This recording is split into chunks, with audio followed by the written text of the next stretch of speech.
balcão ali, tinha um lugar para guardar a marmita. Nunca pensando, como bom mineiro, em dividir essa marmita com alguém que chegasse. Poxa. Na gaveta, paf.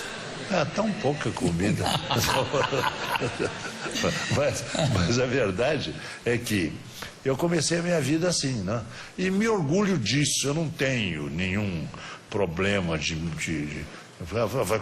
porque às vezes, né, eu tenho filhos, tenho bisnetos, né? Eu tenho 2 bisnetas. Eu tenho uma bisneta com 6 meses e uma outra que nasceu ontem. Olha que gracinha. Essa que nasceu ontem é a minha cara. Então não tem como Isso é uma beleza de menina. Claro, é a sua cara. E a primeira? O que é a vaidade das pessoas? A primeira é Maria. E essa que nasceu ontem, como é que Essa que nasceu ontem, adivinha? Manuela. Manuela. É um nome lindo também. Lindíssimo, Manuela. Quem escolheu esse nome? Nós todos ajudamos. Você, tá. Agora vamos mudar, vamos sair aí da queimadeira. Qual foi o próximo passo do Zezinho? Aí as coisas vão acontecendo, né? Eu acabei entrando com um meio atacado, porque eu comprava quantidades maiores e tinha aqueles clientes que me compravam aqueles tecidos, né? Assim como também ingressei no atacado de cereais. Então eu comprava, por exemplo, muito arroz no Rio Grande do Sul. Eu tinha 2 grandes fornecedores de arroz no Rio Grande do Sul. Um se chamava Fetter e companhia, o outro Anselmi. E comprava e recebia o arroz do Cais do Porto, do Rio de Janeiro. E transportava para Caratinga, e lá nós tinha a freguesia toda aqui. E não só arroz, como também banha. Naquele tempo se gastava banha de porco, né? Muito, e era também do Rio Grande do Sul. Farinha de mandioca, charque, que é a carne seca, também comprava-se muito do Rio Grande do Sul. E eu tinha um armazém grande em Caratinga, e isso foi um colosso de negócio que deu muito lucro. Depois, só atacar de tecidos, e depois a indústria têxtil. Mas aí são muitas passagens que são, por exemplo, a indústria têxtil. Se não fosse a Sudene, eu não teria podido fazer a fábrica que fiz. Fiz a fábrica mais moderna que havia. Por quê? Porque a Sudene me ajudou. Sim, né? Mas antes da Sudene ajudar, quer dizer, já tem uma coisa aí que é impressionante, a meu ver, é que de uma lojinha da queimadeira de vender tecidos, de repente você está vendendo charque, banha, que mais? Estou atacado. É uma casa comercial atacadista. Aí você já tinha funcionários? Tinha. Ou era você? Não. Não, tinha, mas poucos, porque eu trabalhava com muita economia. Você tinha que idade, uns 20? Não, aí quando eu estava já com esse atacado de cereais, eu tinha meus 22, 23 anos já. O que me impressiona muito... Mas era solteiro ainda. Eu me casei aos 26. Então, até os 26, aquele documentinho já não precisava mais usar, né? Da emancipação. Aquele já ficou ultrapassado. Você foi muito namorador? Não, veja bem. Eu não tinha tempo, eu não tinha muito tempo. Não, tempo a gente arranja. Mas as meninas gostavam muito de mim. Eu acredito. Gostavam muito de mim, era sério. E era um bom partido, todo mundo achava.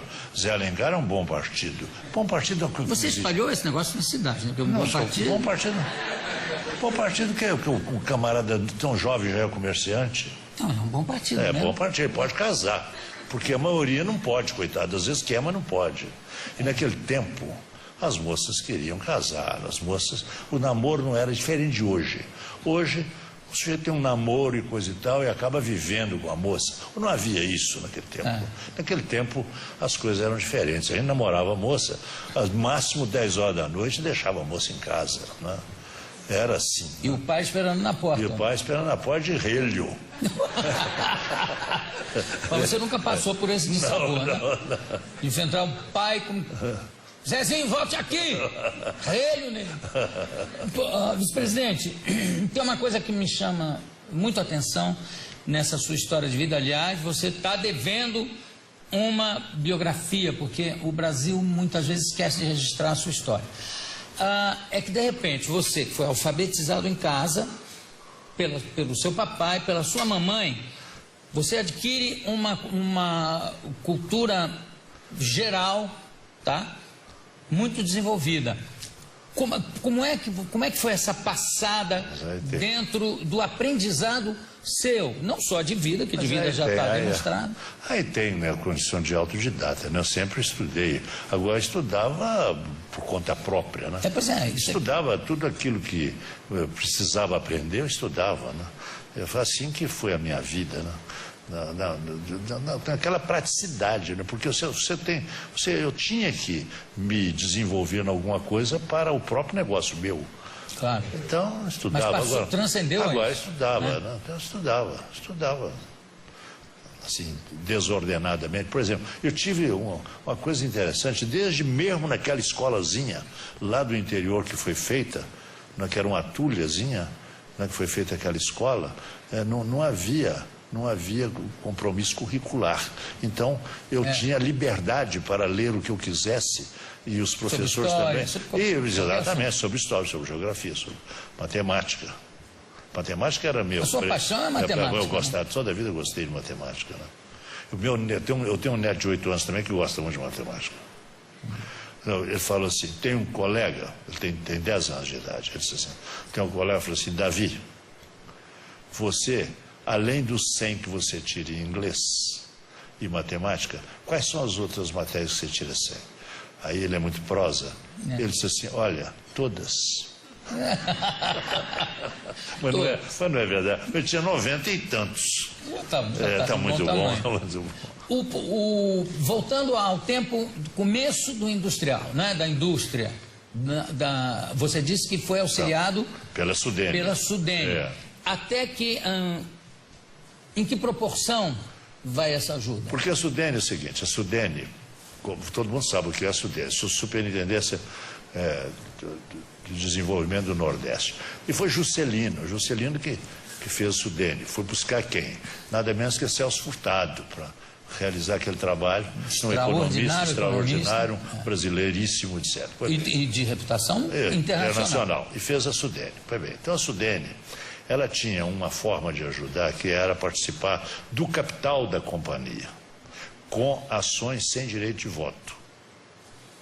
Então, a lei de sociedade por ações, naquele tempo era a lei 2627, que permitia que parte das ações fossem ações preferenciais sem direito de voto, e parte com direito de voto. Naquele tempo, me parece que era 1/3 das ações podiam ser ações ordinárias com direito de voto, e 2/3 sem direito de voto. Mas a Sudene tinha uma legislação especial. Então a Sudene dava 75% de capital sem direito de voto. Então era uma legislação especial para a área da Sudene. E assim foi. Nós tivemos o projeto aprovado, como classificado na faixa A de prioridade para o desenvolvimento do Nordeste, com direito, portanto, a R$3 para cada real de recurso próprio aplicado. Então, 75% eram de recursos da Sudene e 25% de recurso próprio. Foi assim feita a primeira fábrica, que foi aonde? Que é a Cotemina Montes Claros.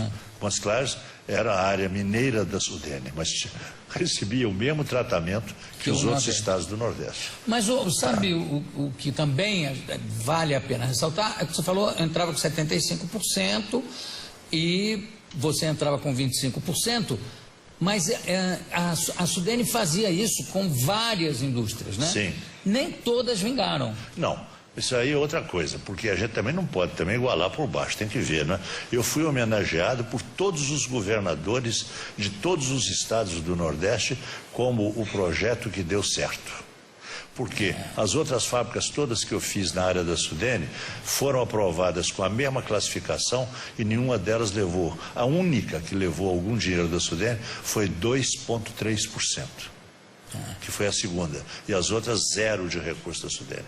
Foi todo recurso próprio gerado pela primeira. E assim por diante. Você tinha sócios nessa Tinha sócio, não tenho sócio, eu tenho um sócio que começou comigo desde o primeiro momento, chamado isso que eu queria Luiz de Paula Ferreira. Ele está com 91 anos. Ele foi algodoeiro, ele comprava o algodão em caroço e descaroçava o algodão e vendia. Ele era um fornecedor da indústria têxtil mineira, que ele tinha a algodoeira, chamava Algodoeira Luiz de Paula. Como é que vocês se encontraram? Nós nos encontramos por causa de Rotary Club. Ele foi governador de Rotary e eu era rotariano em Ubá nesse tempo, né, no interior de Minas. E ele foi fazer uma visita de governador e ficamos amigos. E mais tarde, o vice-governador de Minas sabia que eu era amigo dele, quis ir a Montes Claros fazer política e me pediu que marcasse com ele. Fomos, ficamos hospedados na casa dele e assim nasceu a Coter Minas. Foi quando eu conheci a Sudene. Ele me apresentou ao superintendente da Sudene e esse me deu um livro. Enquanto o doutor Pio fazia política, nesses 3 dias, eu estava lendo a legislação da Sudene, que é a do Celso Furtado. Quer dizer, já saiu sabendo. É o tal negócio do autodidata, né? Porque vai indo no que interessa, de repente, quando vê, ele está com. Né, pegou uma cultura geral de várias áreas e tudo aquilo que o interessava, né? Mas tem isso aí, a gente não pode recomendar, sabe, Jô? Porque o certo é que as crianças façam a escola direitinho dentro do tempo certo, porque senão isso aí pode ser que um caso ou outro dê certo, mas isso é sorte. Mas o certo é dar certo, né? Esse aqui é o verdadeiro certo. É claro que o padrão é a escola, é o ensino convencional, etc. Mas eu vejo vários casos que fogem inteiramente a isso, né? Que, inclusive até por uma certa rebeldia e uma necessidade de sobrevivência. Porque imagina se você fosse esperar construir a primeira escola para você ir aprender a ler e a escrever. Não, foi com seu papai, sua mamãe, e aí a coisa foi desenvolvendo. Eu vou fazer mais um break, mas eu vou conversar. Posso tomar mais um pouco do seu tempo, vice-presidente? Isso para mim é uma honra. Você sabe que quando vocês me convidaram, eu fiquei lisonjeado, porque é o programa do Jô. Nós o conhecemos há muitos anos, desde aquele tempo que você fazia coisas do Arco da Velha, que você não sabe fazer mais. Saber eu sei, mas eu me contenho. Vai vir.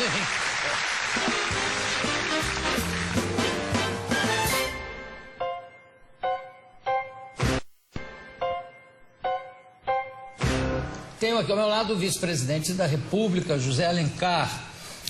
Vice-presidente, quais são as funções do vice-presidente? Porque no tempo que eu, como é que você falou, que eu fazia estrepolias, né? Do Arco da Velha. Coisas do Arco da Velha, eu fiz um personagem que era, no Vivo Gordo, que era um político que queriam que ele fosse vice-presidente. E ele se manifestava assim. Mas, doutor Hélio Maciel, o vice está sempre conversando com o presidente. Tá. Vem cá, provocação. Agora o telefone. Não precisa, doutor Hélio, não precisa. Já falei, se não posso ser a tromba do elefante e rabo de cutia, não quero ser. Mas, doutor Maciel, por que o senhor não quer ser vice? Porque vice não faz nada, nem tem a menor importância. Mas, doutor Hélio Maciel, sua idade é ideal para ser vice agora e presidente depois. E qual é a minha idade? Qual é? A idade é essa mesmo. A idade de vice é essa aqui, ninguém quer saber. Agora, quando é a idade de candidato, todo mundo faz especulações, se for para ser presidente. Não, dizem que ele já passou dos 90. Não, parece que ainda não tem 18. Agora, vice, tirante Aureliano, que fala, ninguém quer saber da idade. Eu insisto que o vice-presidente é muito importante. Portanto, coisa nenhuma. Quem é o vice que...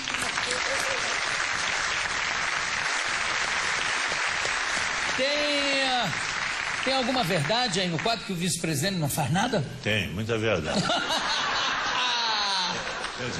Não, eu costumo dizer, as pessoas me procuram, né? Eu costumo dizer, vice não manda nada. O vice pede quando a causa é boa. E quando a causa é nobre, pede com empenho. Isso é que eu coloco... É um verdadeiro político e diplomata. Eu coloco dessa maneira, porque é verdade. Agora, o que é a função do vice? A função do vice é um substituto eventual do presidente.